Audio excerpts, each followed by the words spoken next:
কোরবানি এলেই এক শ্রেণীর নাস্তিকরা গেল গেল রব তোলে এবং তারা কোরবানিকে বর্বরতা বলতে চায়। তাদেরকে কি বলবেন?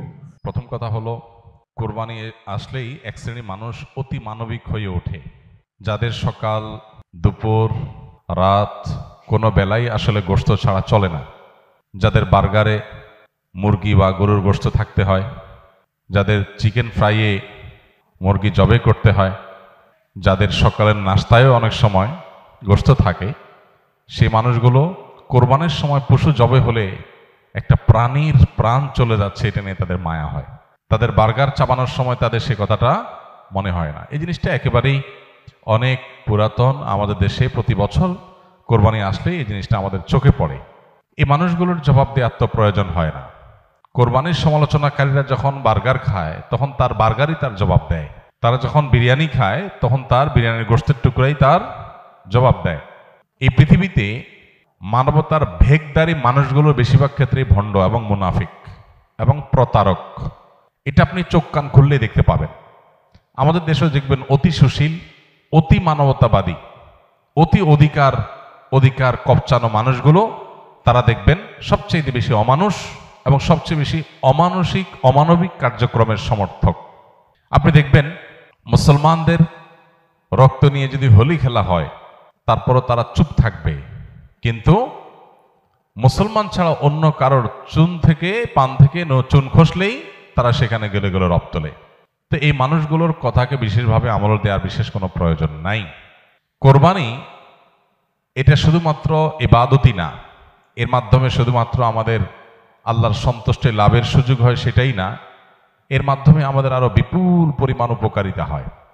আমাদের অর্থনৈতিক উপকারিতার কথা যদি আমরা শুধু চিন্তা করি তাহলে 2022 সালে বাংলাদেশে 99,50,763টা পশু কোরবানি হয়েছে। 99,50,763টা পশু কোরবানি হয়েছে 2022 সালে।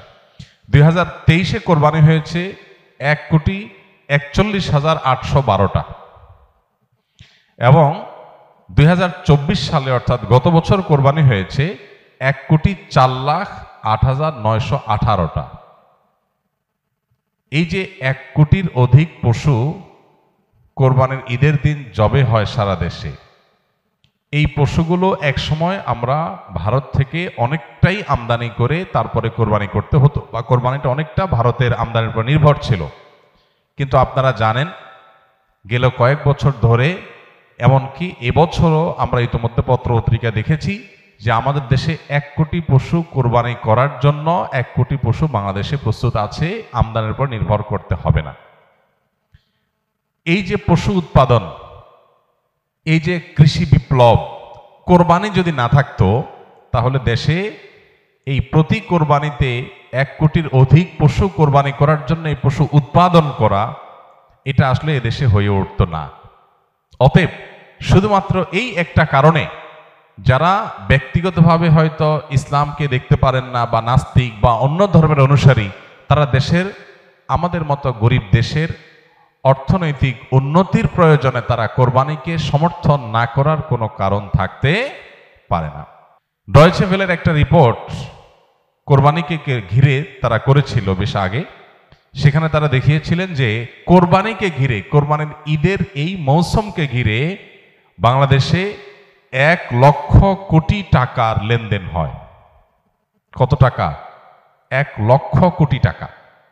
1 লক্ষ কোটি টাকার লেনদেন হওয়া, এটা একটা দেশের অর্থনীতির জন্য, মাত্র কয়েকদিনের মধ্যে এই টাকার লেনদেন হওয়া একটা অর্থনীতির জন্য যে কত বিশাল একটা ব্যাপার সেটা বলার অপেক্ষা রাখে না। এদেশের বহু মানুষ গ্রামে গঞ্জে তারা তাদের পুষ্টির যে যোগান, আমিষের যে যোগান, সেটা তারা তাদের উপার্জন দিয়ে সবসময় করতে পারেন না। কোরবানির সময় তারা যে গোশতগুলো পান, এটা দিয়ে সপ্তাহ 10 দিন 20 দিন 1 মাস পর্যন্ত অনেকে তাদের ফ্যামিলির বাচ্চা কাচ্চাদেরকে সাথে নিয়ে একটু একটু করে খেতে পারেন। গর্ভধারণকারিণী মা থেকে নিয়ে শুরু করে একেবারে সর্বস্তরের মানুষের শরীরে বেঁচে থাকার জন্য যে আমিষের প্রয়োজন, সুস্থ থাকার জন্য যে পরিমাণ আমিষের প্রয়োজন, সেটা অনেকে জোগাড় করতে পারেন না। এই কোরবানি সারা দেশের ধনী গরিব সবার বাসায় আমিষের ব্যবস্থা করে। এটা না হলে বহু গরিব মানুষ সারা বছরে তারা আমিষের দেখাও হয়তো অনেকে সেভাবে পেত না। দ্বিতীয়ত, চামড়া শিল্প। গতকালকে সম্ভবত পত্রিকায় দেখেছি যে সম্ভবত বাণিজ্য উপদেষ্টার বরাতে এটা নিউজ হয়েছে যে কয়েক লক্ষ মেট্রিক টন লবণ সরকার মাদ্রাসাগুলোকে দিতে চায় চামড়া সংরক্ষণ করবার জন্য।